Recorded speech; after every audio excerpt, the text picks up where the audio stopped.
Hello friends, I am Apruti. Welcome back to our channel plants space. आज हम लेकर आए हैं एक इम्पॉर्टेंट क्वेश्चन का आंसर जो कि हमारे व्यूअर ने ही हमसे पूछा है। और हम तो अपने एक्सपीरियंस से आपसे वीडियो शेयर करते ही रहते हैं कि कौन कौन से टॉपिक ज़रूरी हैं, लेकिन कभी कभी ऐसा हो जाता है कोई टॉपिक हमें याद नहीं रहता, तो वो आप हमें सजेस्ट करते हैं या उसके बारे में क्वेश्चन करते हैं, तो उसका आंसर आपको देने के लिए हम वीडियो शेयर करते हैं, क्योंकि इस तरह की वीडियो सभी के लिए हेल्पफुल होगी। अब देखिए, ये एक शू बॉक्स था जो कि मुड़ गया है थोड़ा सा, क्योंकि काफ़ी टाइम से इसमें हम प्यूपा सेव कर रहे हैं, कैटरपिलर सेव कर रहे हैं। तो ऐसा होता ही है, जो कार्डबोर्ड के बॉक्सेस होते हैं वो इस तरह से मुड़ जाते हैं अगर आप लंबे समय तक उसमें कैटरपिलर सेव करते रहते हैं, क्योंकि सफाई भी करनी होती है। और यही सवाल उनका है कि इस तरह प्यूपा वाले जो बॉक्सेस होते हैं इनकी सफाई कैसे की जाती है। तो अभी आप देख रहे हैं, ये जो सामने कैटरपिलर प्यूपा स्टेज में जाने के लिए तैयार हो गया है, ये इसने अपने आप को हैंग कर लिया है। यानी इस तरह का जो प्यूपा बनेगा उसके लिए ये प्रोसेस शुरू कर दी है इस ग्रीन वाले कैटरपिलर ने। तो इस समय आपको इसको डिस्टर्ब नहीं करना होता है और इस समय सफाई भी नहीं करनी होती है।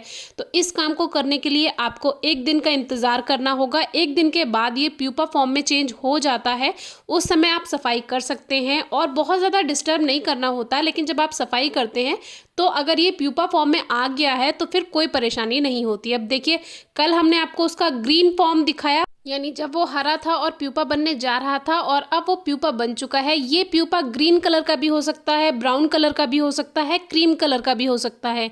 इस टॉपिक पर भी हमने वीडियो शेयर की है, डिस्क्रिप्शन बॉक्स में आप वीडियो चेक कर सकते हैं। तो कलर से कोई मतलब नहीं होता है। तो अभी इसमें देखिए सारे कैटरपिलर्स हैं और कुछ पुरानी पत्तियां भी हैं जिनको हमने हटाया नहीं था, क्योंकि इसमें कुछ जो कैटरपिलर थे वो प्यूपा फॉर्म में जा रहे थे, तो उस समय डिस्टर्ब नहीं करना होता। अगर आपने उस समय डिस्टर्ब कर दिया तो वो मर जाएगा। जैसे कि हमारे कुछ व्यूअर ने हमें फोटो भी शेयर किए हैं, जब वो कैटरपिलर को सेव करते हैं तब वो जो उसे डिस्टर्ब कर देते हैं, और उस समय वो कैटरपिलर अगर डिस्टर्ब हो गया जब वो प्यूपा फॉर्म में जा रहा है, तब वो खत्म हो जाता है, मर जाता है, क्योंकि वो प्रोसेस रुक जाती है। क्योंकि जो कैटरपिलर है, ना तो वो कैटरपिलर स्टेज पे रहा और ना ही वो पूरा प्यूपा ही बन पाया। तो वो आधी स्टेज होती है जिसमें अगर वो प्रोसेस रुक गई तो वो वहीं काला पड़ जाएगा, उसकी प्रोसेस रुक जाएगी और वो मर जाएगा। ऐसे में आपका कैटरपिलर सेव करने का कोई फायदा नहीं है, बल्कि आप और ज्यादा नुकसान कर रहे हैं। तो देखिए, अब इसमें सभी प्यूपा बन चुके हैं। इसमें ज्यादातर प्यूपा खाली हैं, जो तितलियां हमने उड़ा दी हैं उन्हें रिलीज कर दिया है। एक दो प्यूपा हैं और वो प्यूपा फॉर्म में है, इसीलिए डिस्टर्ब करना इसमें कोई परेशानी की बात नहीं है। इस तरह से इसको पलट कर हम खाली कर देते हैं। लेकिन इस तरह के बॉक्स में आपको परेशानी आएगी। अगर आपने हमारी पिछली वीडियोस देखी हैं, उसमें हमने एक स्क्वायर शेप में बॉक्स लिया था और वो खड़ा बॉक्स था कुछ इस तरह से। तो यहाँ से क्या है, ब्रश की हेल्प से आप वो जो पत्तियां हैं या इनकी गंदगी है उसको साफ कर सकते हैं। क्योंकि जो प्यूपा बनता है वो पीछे की तरफ बनता है, जो कि पीछे की तरफ जो बॉक्स की दीवार है उसकी तरफ बनता है। और जब हम इस तरह से बॉक्स रखेंगे तो वो कुछ इस तरह से प्यूपा बनेगा। तो आप पिछली वीडियोस ज़रूर देखिएगा, उसमें हमने कैसे सीधा बॉक्स रखा है। उसमें सफाई करने में बहुत आसानी होती है। इस बार मुझे जल्दी थी और मैंने इसी में ही कैटरपिलर सेव कर लिए थे, तो फिर इसी में ही फिर काम चलता गया। फिर मैंने इसको चेंज भी नहीं किया और मुझे प्रैक्टिस है तो मैं कर लेती हूँ ये काम। आप नए हैं तो आप थोड़ा खुला बड़ा बॉक्स रखें और उसको सीधा रखें, खड़ा हुआ, यानी ये पट नहीं रखना है आपको, इसको इस तरह से फ्लैट नहीं रखना है, सीधा रखिए। तो उसको सफाई करने में ब्रश की हेल्प से आपको थोड़ी आसानी हो जाएगी, क्योंकि वो एकदम से बाहर बाहर निकल जाता है। इस शू बॉक्स में एक दो मोड़ भी हैं थोड़ा सा, तो उसमें फंस जाती है गंदगी, तो वो आपके लिए सही नहीं है। आप सीधा रखेंगे बॉक्स तो उसके लिए ज़्यादा आपको सही लगेगा सफाई करने में भी।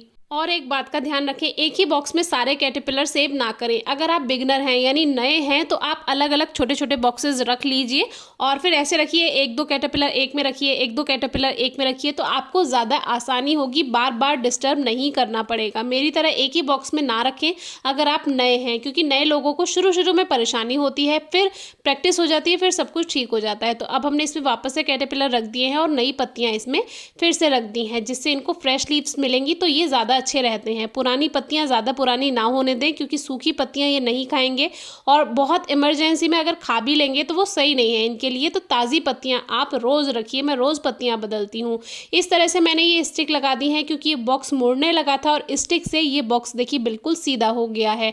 तो ये झाड़ू की सीख है जो कि काफ़ी काम आती है, और इस तरह से मैंने इसको सपोर्ट दे दिया तो ये पूरा रेक्टेंगल शेप में दोबारा से बन गया। अब वापस से इसको नेट से कवर कर दिया, अब कोई परेशानी नहीं आएगी। तो अभी आपको सही से समझ आ गया होगा। फिर भी अगर कोई क्वेरी है, क्वेश्चन है, तो आप पूछ सकते हैं। Thank you.